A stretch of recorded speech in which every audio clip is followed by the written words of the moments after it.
I still remember that terrible day when the blood stained the sand and the water, and how in that hell that we called Sulphur Bay we were butchered like lambs at the slaughter.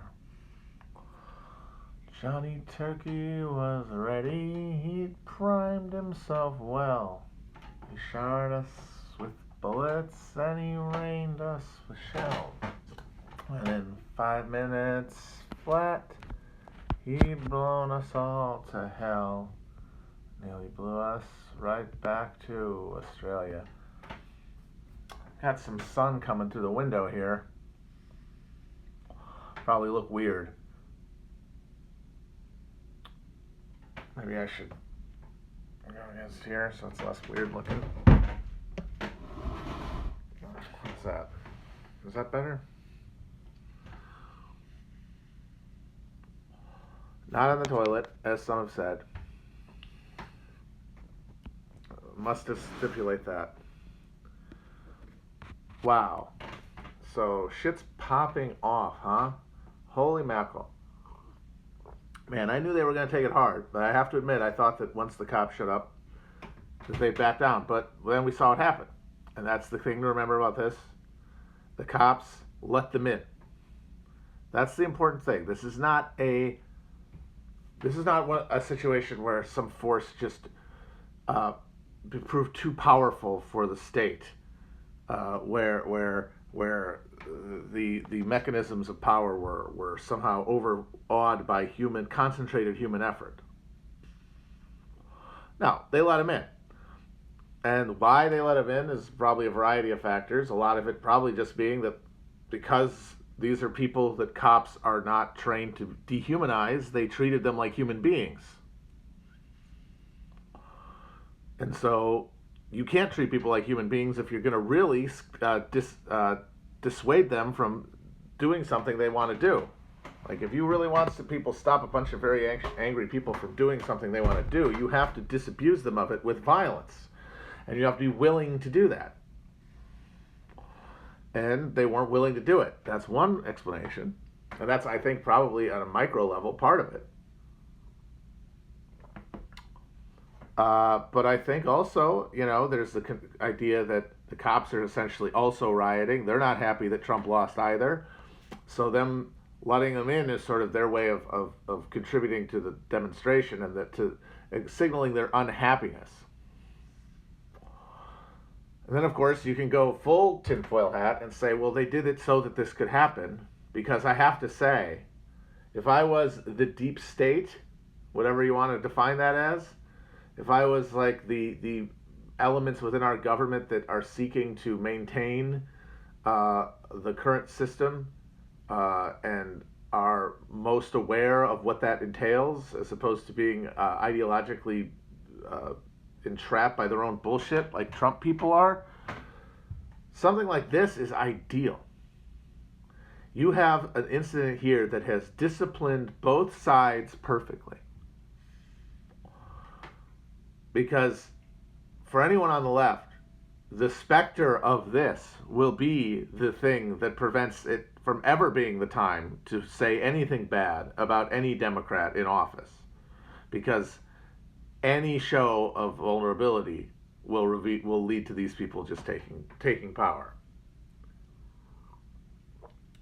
And also, it disciplines against even asking for too much, because do you really want them to go wild? Which, if we did something too big, they would do. Biden is going to get to point to these guys anytime there's any big ask for progressive legislation. Sure, do you want these guys go? Do you really want to test them? And also, I've said before that we're going to see a intensification of surveillance and police authority to deal with, the continuing immiseration. I mean, crime is going up, as we said, as people said at the beginning of this. Crime was going to go back up, and it's up. It's happening all over the country. Crime's up. It's going to get worse because things keep getting worse, and dissatisfaction is going to get bigger, and some of it is going to actually be pointed somewhere towards the people responsible for this.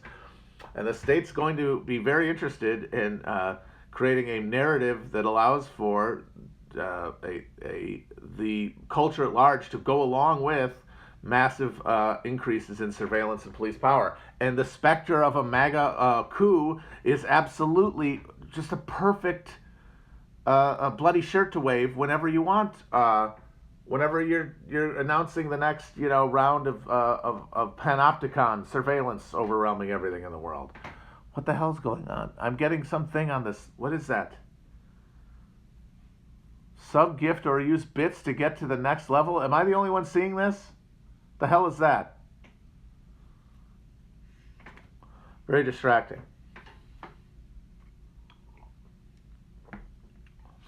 And the right gets to if they keep pushing, they get to find out the limits of their ability to get what they want.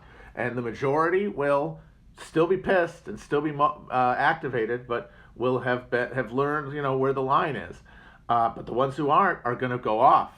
There's going to be a good burst of stochastic violence, 100%. And every one of those incidents is going to be used the same way that fucking Bush administration used every real or mostly made up incident of Muslim terror to justify whatever the fuck they wanted to do. So honestly, this is such a perfect thing. And the funny thing is you can write a story where this is just the byproduct of the culture that we have, of a society. What is going on with this?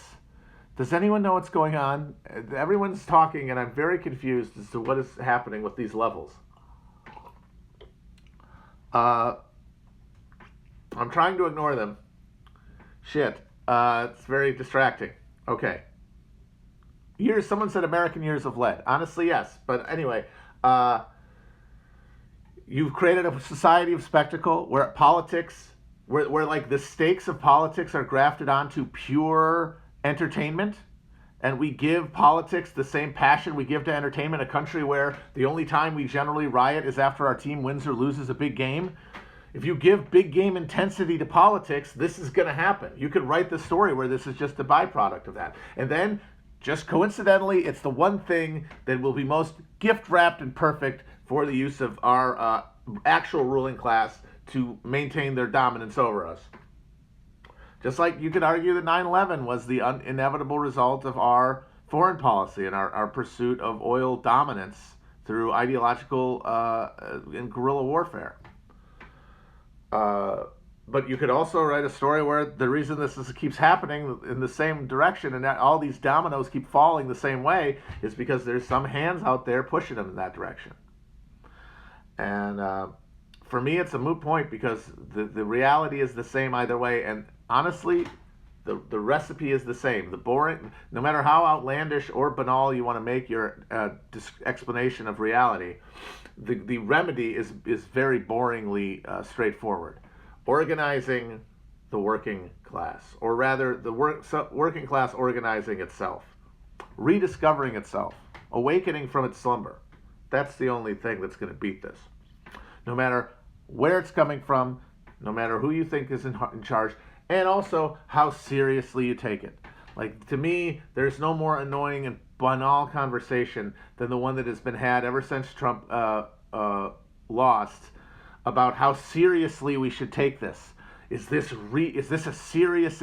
Is this a coup? Is this a real serious thing? And it's such a stupid argument because it never really nobody ever wants to make an argument about what they think is going to happen. It has to be couched in, well, it's bad, and you should feel bad about it. And to that I say, hey, let me accept every premise of every hysteric on the internet who says that this is the beginning of a fascist coup. What the fuck do you want me to do about it? And the answer seems to be feel anxious about it. Feeling anxiety is literally, the feeling of anxiety is like the emotional cattle prod that they strap to our nuts every day of our fucking lives to get them to do whatever they fucking want us to. Managing our anxiety is how they get us to be good fucking compliant neoliberal subjects. Our anxiety is the cultural manifestation of the coercive mechanisms of control. And you want me to feel more anxiety about something I can't do anything about? Because let's say this is phase one. And tomorrow the Joint Chiefs come up and say that because of the overwhelming demands of the American people, we are blocking the further certification of the votes. What the fuck are you going to do about it?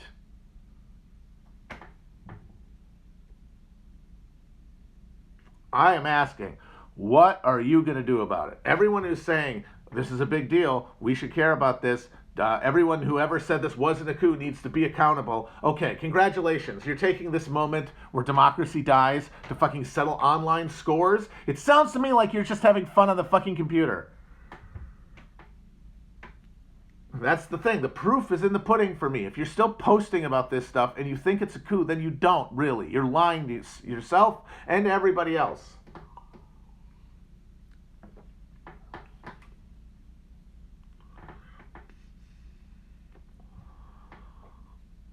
And if it is a coup, and everyone who said it isn't is wrong, well, guess what? Come get me. Come make me accountable for being wrong. Where are you going to do that? In the camps? If there's not going to be camps, then what are you going to do? If you're saying it'll basically just be the same thing and you're going to keep posting, well, then why the hell have you put so much of your emotion behind this thing that clearly doesn't matter and can't affect anything? I think the only interesting thing to see is how much the Republican Party coalesces around a position of denunciation of their own supporters here. How much do they go to war with the base? Because this had to happen. The Republican Party had to discipline their base at some point. Now, that's what's so frustrating about the Republican Party. They have the correct attitude and approach to their base, and that is they are terrified of them and do whatever they want. But the thing is that the base, because they're Republicans, all they want is the stupidest bullshit on earth. Specifically, it cannot be stressed enough that this is all happening. This unprecedented attack on our nation's electoral integrity and on the constitutional order and the peaceful transfer of power is happening on behalf of a fucking game show host and nothing else. There's no thing these people are after. They want Trump. That is what has gotten them to break through the doors. And I would argue the reason they're allowed to do this is because all they want is Trump. If they wanted something more than Trump, if they wanted something that could actually challenge established power and could actually energize a group of people beyond those who have basically brainwashed themselves with television, basically and the internet poured bleach on their own frontal lobes, courtesy of their self-narcotization online and watching fucking cable news. None of it, no, like if they're rebellion, I'm sorry, but unless you are brainwashed, it's not going to happen. Now, they could take over the party, depending on how this thing whole breaks down. But they're not there yet. Like if people have said, like if this was a left-wing protest, it never would have happened. And it's not necessarily because they're bigger pussies. It's because they would have been met with much harsher force, much more significant pushback from authority, which would have made most of them realize, do I really want to get my head caved in today? And say no. And then they'd stop and they'd go home. And only the hardest core would stay to fight the cops. What you had here was at no point did these guys get anything other than a few haphazardly sprayed mists of pepper spray. And as soon as they realized, oh, pepper spray is not that bad, and that nothing else was going to happen, and they were literally opening the fucking doors for them, why not march in? But they're willing to do this for fucking Donald Trump, for the personal personal ego trip of an insane man, just a psychic identification with the point of view. Essentially, they've taken celebrity culture to its ultimate conclusion. This is essentially the end of Day of the Locust by Nathaniel West, if anyone has read that book, where the downtrodden, starstruck losers of Hollywood burn the whole place down. Well, they're burning down Washington on behalf of their appointed God King, because in this country that's the only thing that can stir passions. No one believes anything can change. No one really thinks that things can get better or different in this country. They think that we are on a trajectory that is set by human nature or God or the Constitution, and there's nothing to be done about it.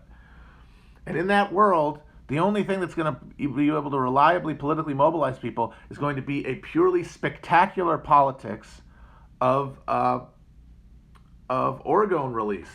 And that is what Trump has given us. And now the thing is that because it has a limited appeal, but it is so totalizing in its appeal, we have a situation where the system has no longer has use for Trump or Trumpism. It got, like, the Republican Party got what it wanted. It got tax cuts, and it got a federal judiciary in their pocket for the next 100 years, up to and including an unbreakable 6-3 majority in the Supreme Court. They got what they wanted.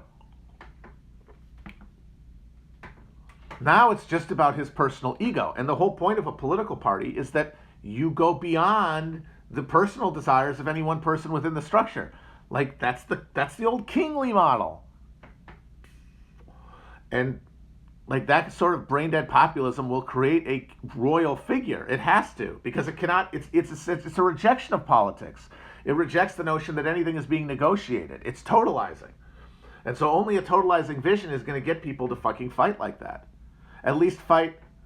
At least risk that. But once again, that's the only thing. It's not because they're stronger or smarter or more brave. It's because the state will allow that. It will allow those. But the thing is, it's a tantrum, and eventually they have to let the tantrum go out. Like, essentially, that's how those Democratic governors and mayors, especially this last summer during the George Floyd uprisings, that's how they treated their base, essentially, by saying they're there, and they just let them tucker themselves out. And that's what we're doing here. It's just bigger and more dramatic, and it's going farther because it's a bunch of fucking white men, mostly, demanding that Trump be allowed to be president forever. They're not challenging any of state prerogatives. They're not challenging any mechanisms of power. They don't represent any movement beyond their own fandom, basically. It's essentially a con out of control. Like, that's essentially Comic-Con on crack right now in DC. It's freaking Comic-Con on crack, and that's why they're allowed to do it. But they're also going to have to tucker themselves out. Most of them will go home, but a few of them are going to get violent, and they're going to be encouraged to get more violent by the results they saw. And guess what? That's to everybody's advantage, too. That's good for Democrats. Every piece of violence by a Republican gets to be a political weapon and gets to justify further repression and gets to call further repression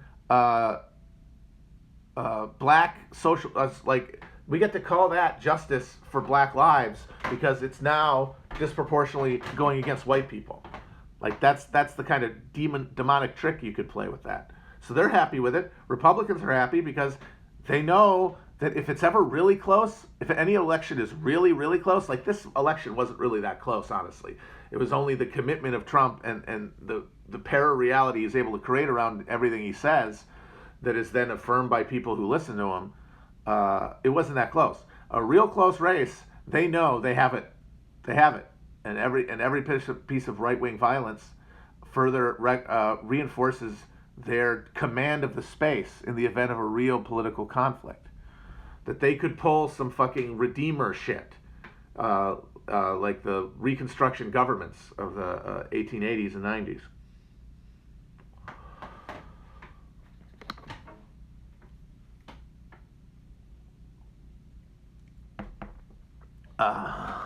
So yeah, it's wild. It's wild and wacky stuff. It is very disparaging to not just think of how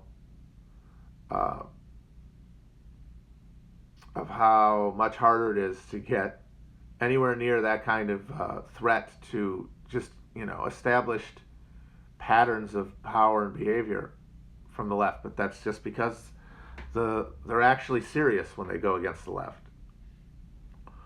But a big part of it is that there's no thing that gets enough people the way that Trump does. And that's because it can't be, because it's not spectacle, because it's material reality. It has to be built from the ground up of articulating experience, not being brought from the top down in the form of just fucking Madison Avenue brainwashing. That's the only thing that'll do it.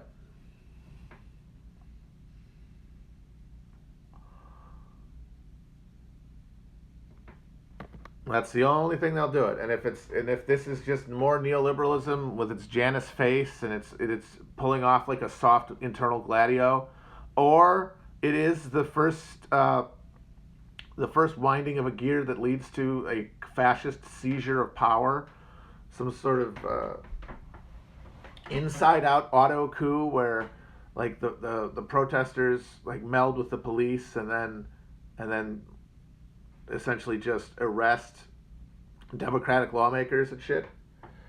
The answer is the same.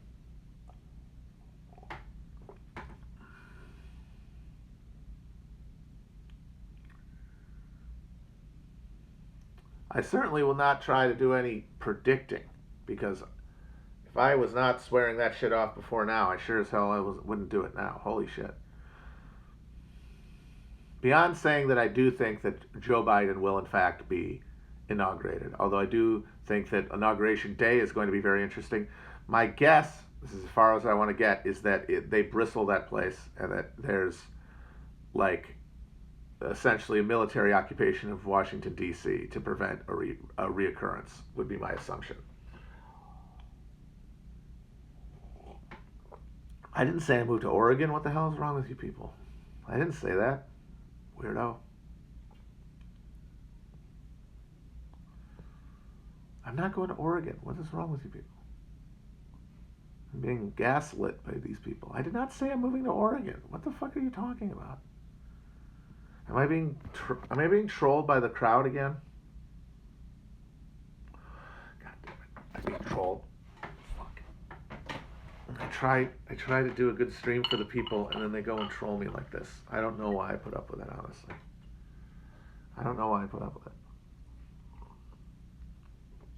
Okay, so now that we've talked about that, let's talk about, we'll watch the numbers just drop here. Let's talk about our last section of the Republic for which it stands. Chapters, I believe, 9 through 12. This was really good stuff, this stuff, and I want to go through them kind of chapter by chapter because there's a lot of good stuff to point out in here.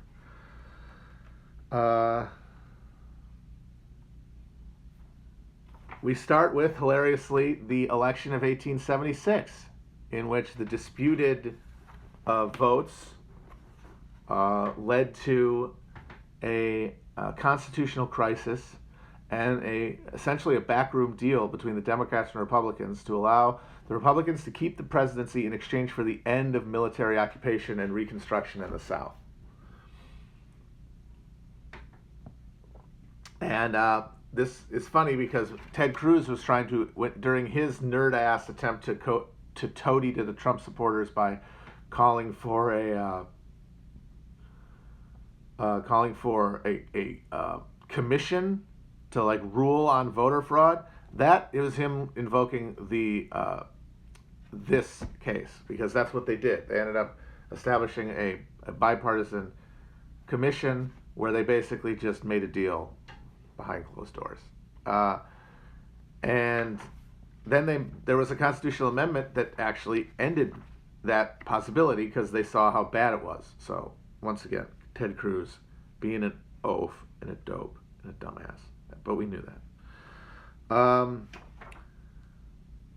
So there wasn't a lot of violence around that election. There was like talk of mobilization of troops and stuff.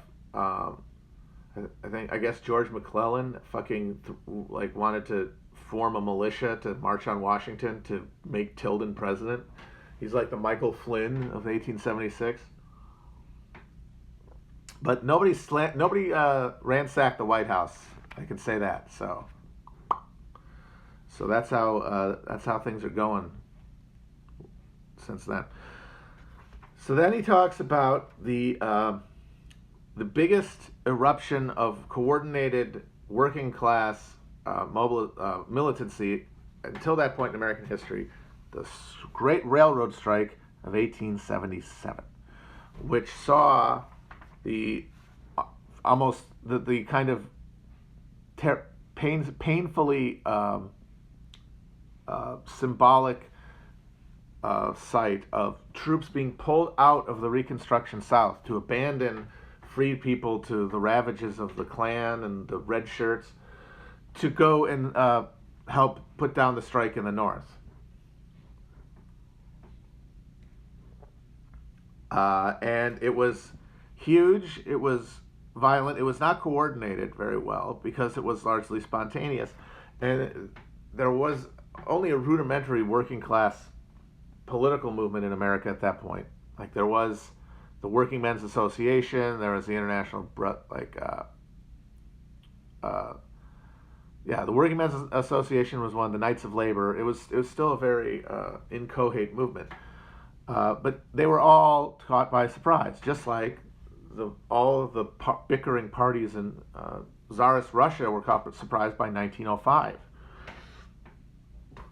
Like you had currents being developed, but it took an event to bring about a reckoning. In this case, it was the fact that this depression had pinched the profits of the railroad companies, but they didn't want to stop giving dividends to stockholders because they were essentially running Ponzi schemes and needed new investment income to keep themselves up. So they had to, since profits were going down, the only place that and competition was reducing profits also, the only place they could get profits was, what a shock, labor costs by cutting wages and increasing hours at a time when everybody was suffering because of the Depression. And people just realized, oh, this is where the line is. And it came from no ideological battle, really, not a lot of posting. It came from experience, the experience of working near a railroad, having the railroad dominate your life, which was something that the Western farmers could also commiserate on because they were held hostage by railroad freight rates. That was the margin of whether or not they ate in the winter. And it was predictably defeated because no one was really planning it, and the states eventually all agreed that, oh yeah, no, this is what we're here for. This is why the state exists, to suppress this sort of thing. But it led to a lot of the railroads backing down because they found, okay, this is the limit. Okay, good to know.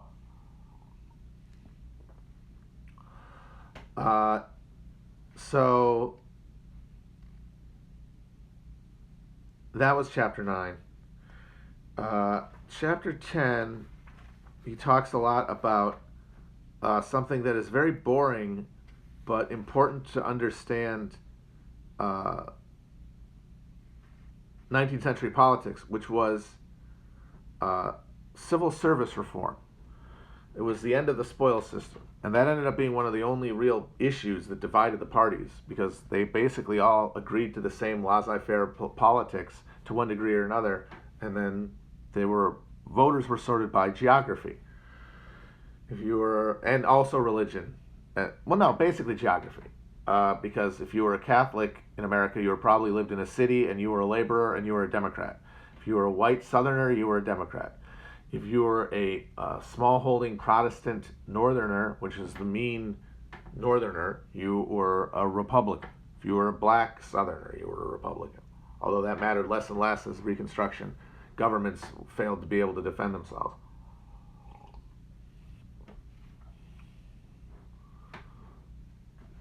It's not a coup. Settle the fuck down. What do you want me to do? Just yell about how it's a coup? Does that help you? If it's a coup, shouldn't you be out in the streets like with your fellow militiamen gathering your garrisons? You better have some garrisons to muster. And the funny thing about civil service reform is it's sold in history as this is the good guys, the good moral politicians driving out the crooks. Well, of course not. It's of course about wringing out the ability of working class people to get any percentage of economic growth, because they were locked out of capital, but they did have their votes, which means they could prize something out of the machine. But private property regime is premised on the notion that you can't do that. That was the thing that the Constitution was designed to prevent. And the way that the fucking Tammanies and other machines were able to distribute jobs to Catholics and then give them political power in exchange for it, no, that just simply isn't done. And that is where a lot of the anti-Catholic sentiment of Northern Republicans came from.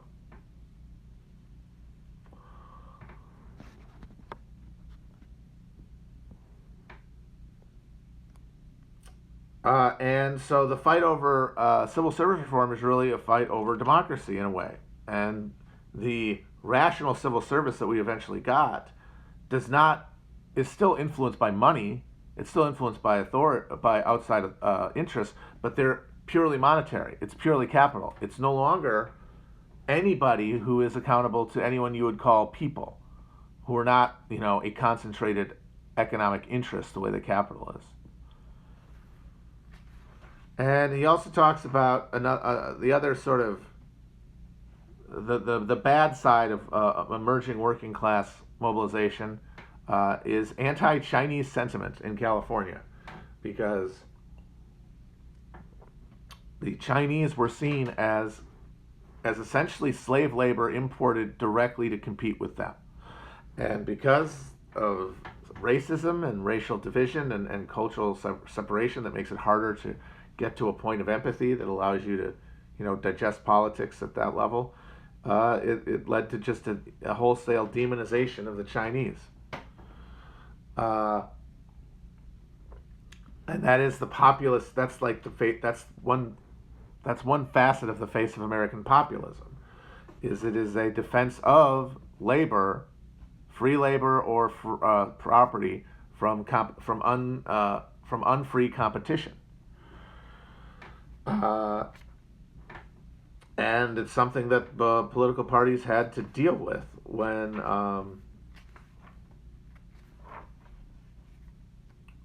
balancing powers against one another.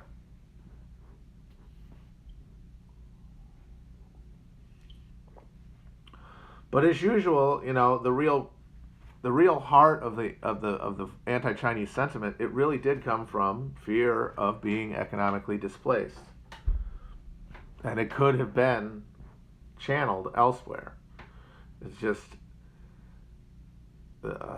racism is so good, it's so useful that political channels for it open up when it emerges. It's facilitated. It's not challenged and undermined at every fucking point.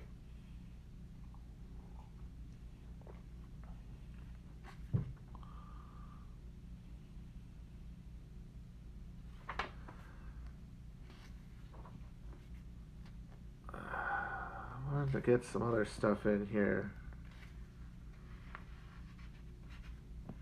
Talked about convict leasing and the return of servile labor in the South, because if you aren't going to turn people into citizens, if they can't be coerced by a common social milieu, then they have to be externally forced.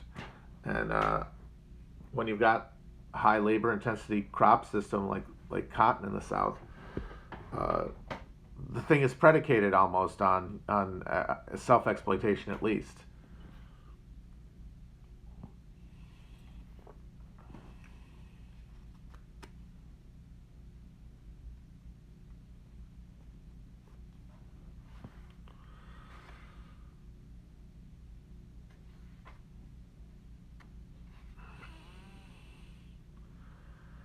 And they talk about the Indian Wars, how there was just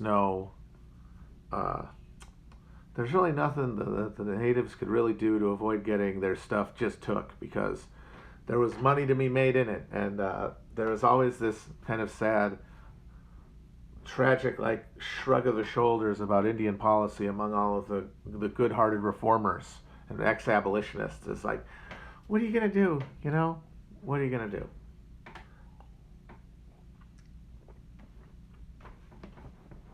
And the fact is that, we were going to, unless something stopped us, we were going to take it all, because you only stop if someone stops you. That's the unchecked imperial engine. Something has to stop you. And that we couldn't be stopped because of our control of our domination of the landscape.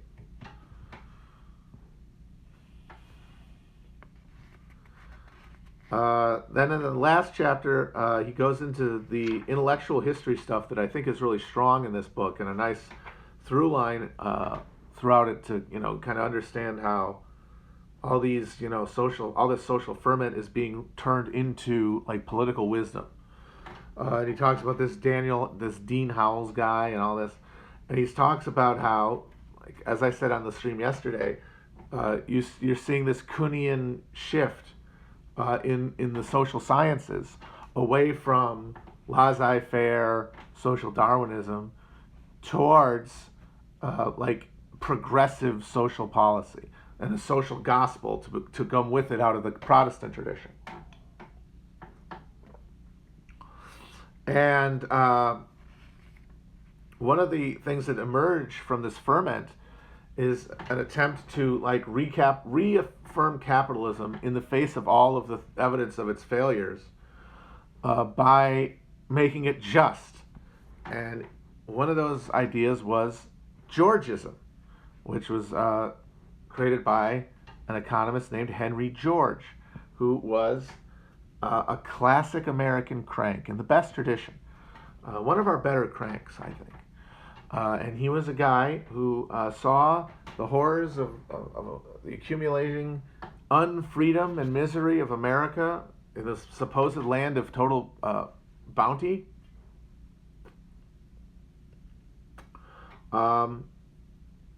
It's because we have taken land, which is by definition common, and given it to people.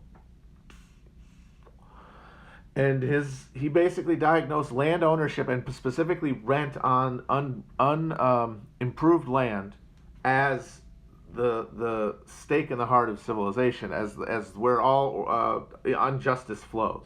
And he does this by essentially redefining capital to exclude raw materials and land. And why he does that is essentially so that everything can flow from that presumption. All of his stuff flows from that presumption. And the thing is, if you go from that assumption, he has a very persuasive case. And he gained a lot of influence and power.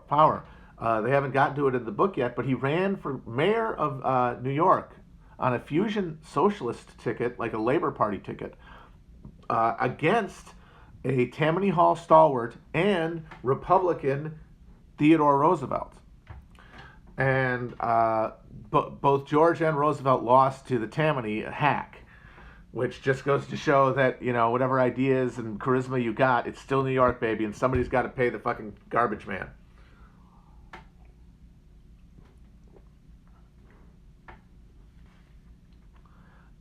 And so his proposal was, yes, a single tax, no tax on anything except land, and that would remove speculation from the economy and remove concentration. And it's a classic American bit of crankery where he's trying to solve an equation by essentially making up his own math because he wants to avoid the confrontation. He wants to avoid the reality of class conflict because he's an American. He doesn't see the necessity, because in these big wide open spaces you could convince yourself that maybe we can all get along. And the American expression of that, one of them is Georgism.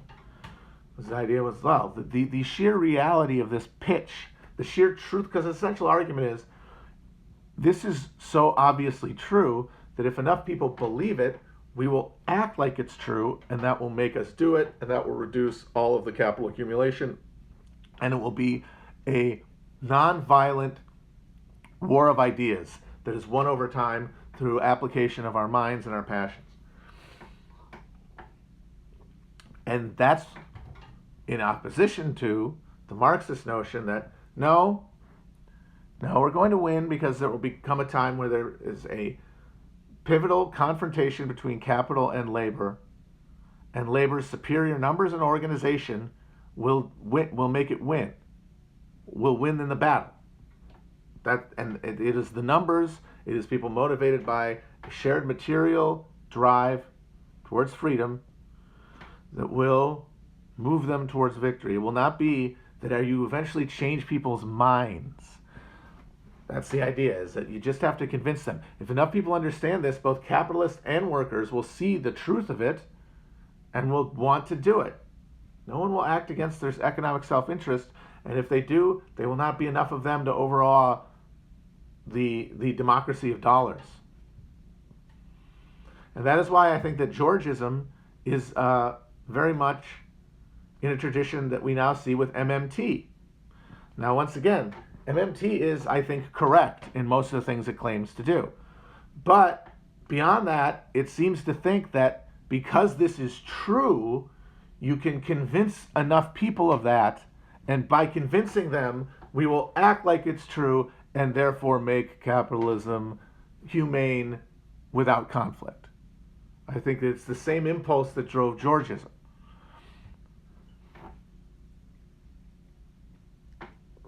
Now, that doesn't mean it isn't true or useful. I'm just saying that the messianic heart of it, I think, is the same as it is with the Georgists.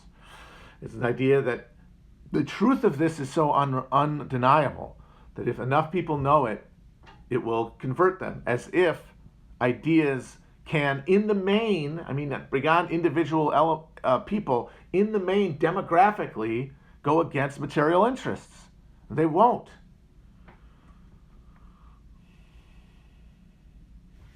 So, that's Henry George. Also, did not like Chinese people. Oh, this is one thing I wanted to actually read. This is, to any young, nervous denizen of the internet, if any of this sounds familiar, please let me know. He's talking about this guy, Howells, who was essentially, he's the kind of guy we don't have anymore, like a Gore Vidal, like a public intellectual who writes novels and reviews and stuff. I guess the closest thing we have now would be podcasters.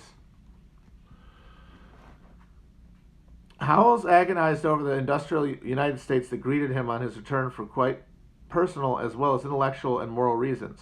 In 1880, Howells' 16-year-old daughter, Winnie, vibrant, charming, attractive, and the apple of her father's eye, had fallen ill in a way so many Gilded Age women and men fell ill. She quite suddenly could not cross a room unaided. She had to drop out of school. Winnie became sick the same year that George Miller Beard published American Nervousness. American Nervousness. You could call it anxiety, maybe. He created a new word, neurasthenia, to describe what he thought was a new phenomenon. Lack of nervous force. Its symptoms were baffling and various, as a desire for excitement and stimulation, coupled with fears that ranged from fears of being alone to fears of being afraid to fear of everything. Charlotte Perkins Gilman, whose story, The Yellow Wallpaper, captured the disease, was also its victim. It consisted, she wrote in her autobiography, of every painful sensation, shame, fear, remorse, a blind oppressive confusion, utter weakness, a steady brain ache that fills the conscious mind with crowding image of distress. The end and defining result was the paralysis of the will that afflicted Winnie. The cause, doctors agreed, was modern life itself. Its barrage of information, noise, and distraction, its luxuries, and its constant demands. It unmanned men and defeminized women, leaving both men and women over-civilized, nervous, artificial, weak, and detached from real emotion and vital experience.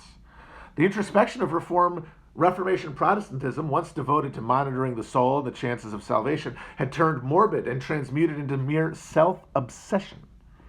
Gilman noted the significant aspect of her own case. She was, in effect, allergic to the home. Although she loved her husband and child, she saw the stark fact that I was well while away and sick while at home. I don't know if that rings any bells for anybody. I don't know if that sounds like anyone you know or are.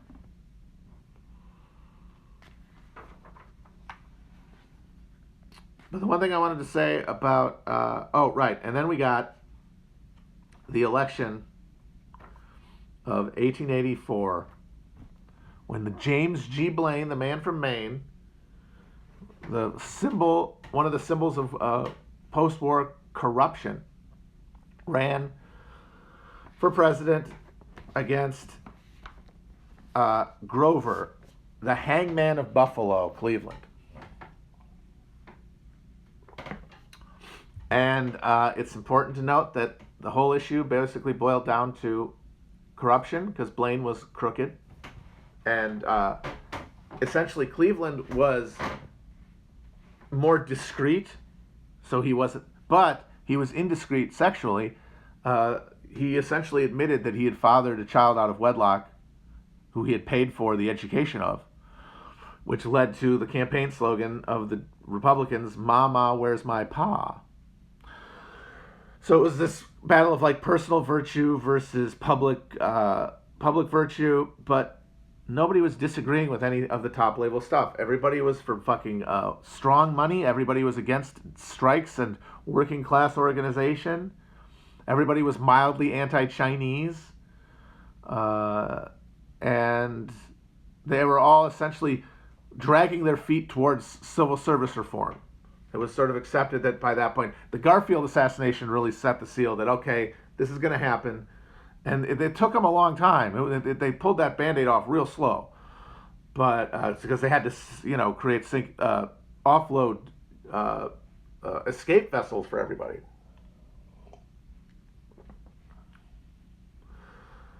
But then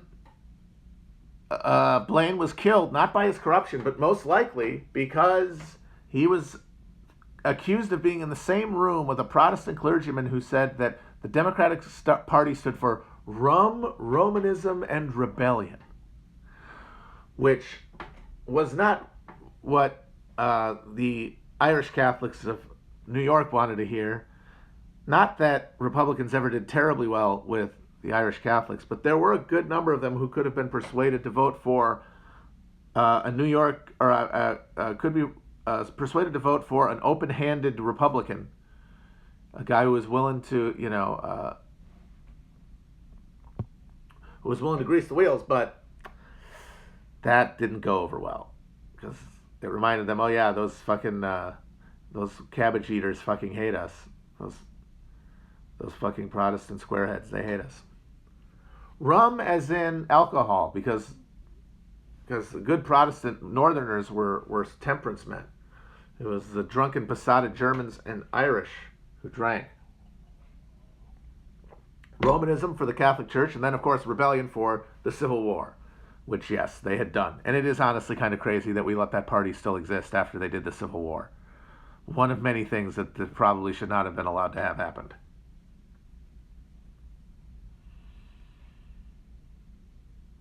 So I think for next week we're going to read a good chunk because this goes very quickly. I'm not that worried about not having enough. We're going to finish the second half of the second part. So from Dying for Progress. Dying for Progress! Chapter 13 to The Poetry of a Pound of Steel, Chapter 18. And then I think next week we'll do the last part and that'll be it.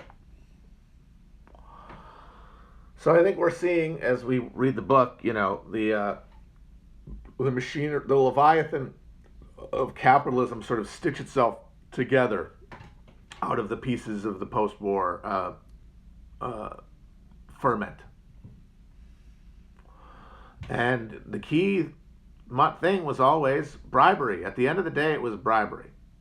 That was what that's what set the terms for where the government was seeking its actual agenda from, where it's seeking its real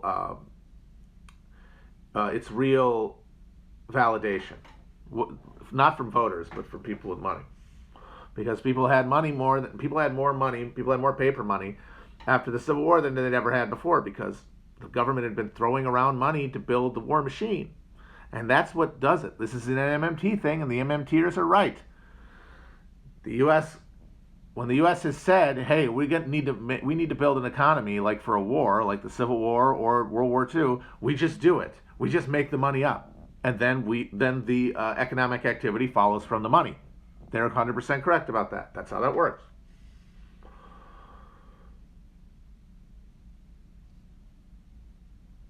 But where that money goes, whose hand it goes into, that is not that is very much controlled. The hands it's already in are the ones guiding it, and they make sure that it accumulates to where it has always been. And then the more they have, the more they can buy things with. They were able to buy the continent from us because they had essentially been places where money and paper had been held in the process of building an industrial war economy. And then a railroad economy after that.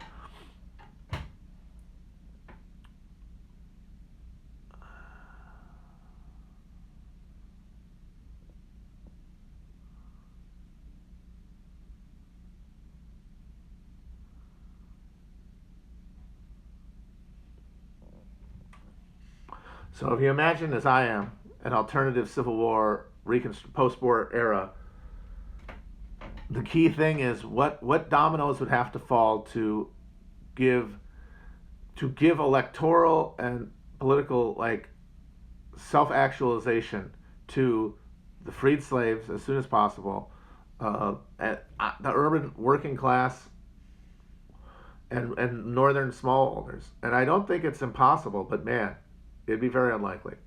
But once again, it's not a either or question. It's not a yes or no question. It's the deal where just a little bit more makes things a little better over time, and just moves things in one direction rather than another. I think it's there. I've been thinking more about how I would actually want to structure a counter narrative of Reconstruction. And I was saying, Lincoln being assassinated, that'd be a good place to put it. But honestly, I would want to move it a little bit earlier. And it is to start with Benjamin Butler, who I talked about, the conservative, dough-face Democrat turned radical Republican, who was one of the first generals to free slaves that they encountered in occupying the South and occupied New Orleans, and became a radical Republican legislator after the war. Wildly corrupt, but also a genuine populist who became a Greenback Party candidate, a successful governor, and then a candidate for president. He was offered the vice presidential slot before they gave it to Johnson. And right there, even if Lincoln still dies in April of 1865, that could hugely affect things for the better. But also, what if Butler's vice president, and then, butterfly wings fly because of that, and then Lincoln is not assassinated because it was a close run thing. He doesn't decide to go to the fucking show that night. He says, fuck it. Wait, maybe Benjamin Butler shows up with a keg and they decide to get drunk. And then they don't go to the theater. And then somebody from the Surratt house drops a dime on him, and then they all get arrested, and it's just a footnote in history. But then I would imagine, I still think that to get anywhere good, Lincoln needs to die and be a martyr for America. But if he's a martyr in 1866 or 1867, and then Butler becomes president, Katie, bar the door.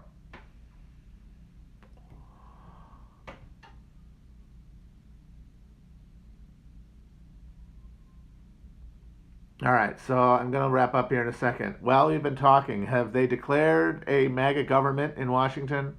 Have they seized the Constitution and started adding amendments about buck hunting? Does everybody go home? What's going on? Are they still in the Capitol building?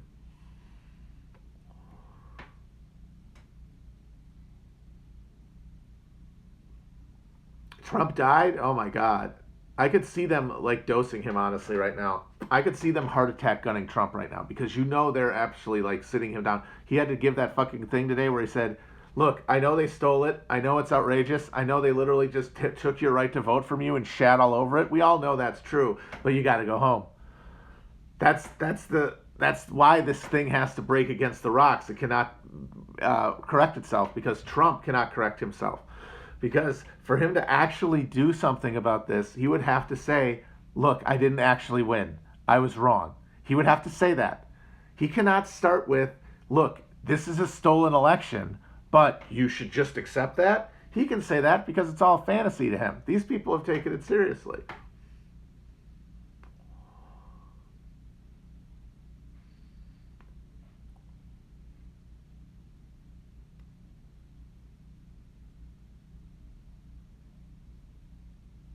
And then I'm hearing that the vice president authorized the National Guard, not Trump.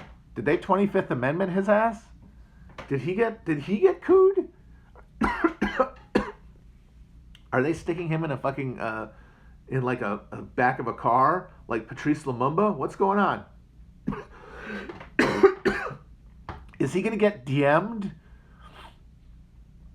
Is he gonna get DM'd by the Joint Chiefs and Mike Pence? Is that going to happen?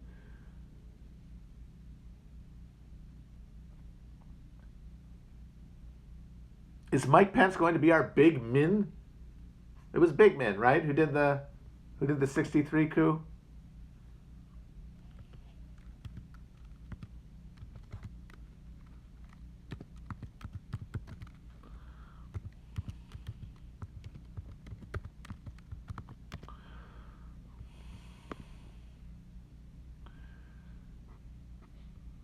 Yeah, Min. Yeah, Big Min. I was correct. I thought so. I know my Vietnam. So did they coup him? That'd be very funny. I heard he unfollowed Trump and then refollowed him. I think we can say safely that Mike Pence will not be the president. I mean, I think we all knew that. Mike Pence and Kamala Harris are very similar in that they will never be president. Kamala Harris's only hope is that Biden dies in office, and these guys don't die anymore. They've invented some sort of adrenochrome suppository that is like long lasting. They will not die. Biden will be a gibbering skeleton at age 96, and he will still be alive. So he's not going to die in office. He's not going to resign. She's not going to win a primary. And if she did win a general, she would get her fucking ass killed. And then Pence is the same way. Pence has zero chance to ever be president. He will be the traitor's traitor. He is going to be hounded for this. Honestly, it's pretty fitting because I could see a thing where Pence becomes the person that they hate more than any other person in the world. Where way more than any Democrat, who they sort of at essentially level, they have to be like, well, you won, you know. You always end up venting your real rage on the person on your side who betrayed you. The traitor is always hated more than the enemy. So I could see Pence being the focus of their rage, like a guy getting pipe bombs in the mail every other week. And, well, it's a tragic thing that it's come to that. If that occurs, it's not necessarily, I don't know. I mean, parody in the game, it's chickens going home to roost. Honestly, it's more like Pence's best chance, as someone points out in the comments, run as a Democrat as the guy who stopped Trump from doing a coup. How about that? No. There's some predictions that are easy. Pence cannot be president. Those ones aren't that hard.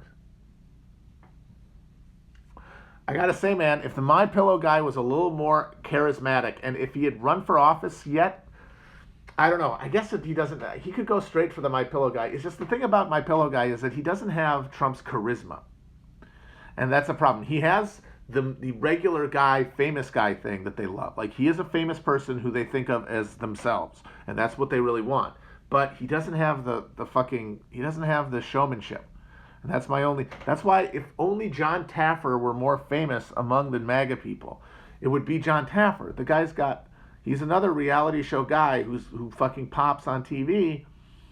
I mean, I saw him give a speech at an Americans for Prosperity convention. This is one of the first things I did as a tweeter / journalist. Me and Brian Quimby from Street Fight, this was before Chapo started, went to Columbus, Ohio to see John Taffer speak along with a bunch of the presidential candidates. Not Trump, but Jeb was there, Bobby Jindal was there, a couple more losers, but those two for sure. And I remember I saw Jeb speak, and wow, nothing. Just stuffed shirt, just absolute zero. Bobby Jindal also, pipsqueak. Just imagining that those guys ever thought they were going to stand to Trump is astounding. But then fucking Taffer comes out, and he just explodes on these people. And he essentially demands that they all swear a blood oath to defend small business, because it is the lifeblood and heart of America. And of course, small business is the closest thing we have to the old small holding fantasy, the yeoman fantasy that is the heart of American popular freedom.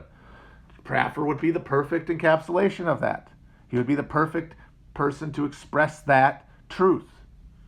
Sadly, he's too niche of a figure.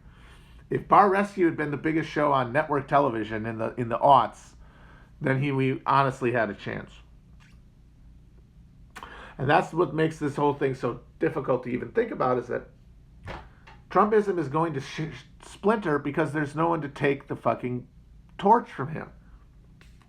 Don Jr. wants it, but he can't do it. Maybe it'll be Don Jr., but if it's Don Jr., it's going to be a much reduced Trumpism.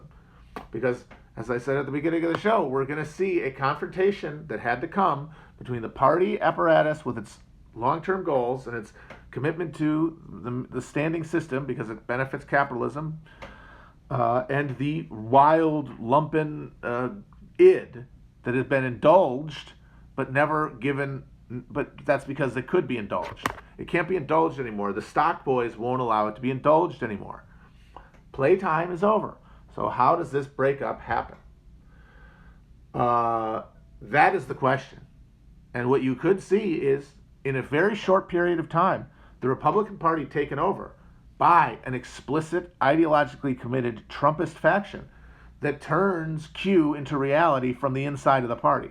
But that will take time. It's not going to happen overnight. It would take several election cycles, but that would be the project.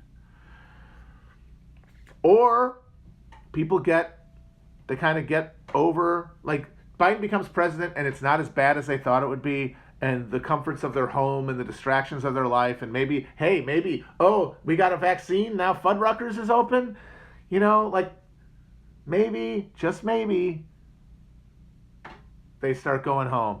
And the fringe are left, and they form their own party that becomes like this thorn in the side of America body politic. But it's one that it'll be there for the profit of both parties and both branches of the ruling elite, so it's not going anywhere.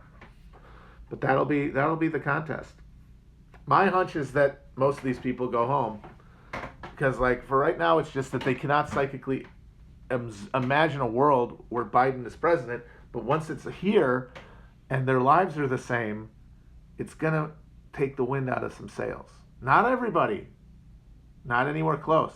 I think if we had any question about whether there's going to be a rise in stochastic violence related to politics, I think this should really throw that one out the window. I think that's going to happen for sure. What degree it's going to be real and what degree it is going to be literally coordinated with government agencies, Gladio style, that might be the only real question.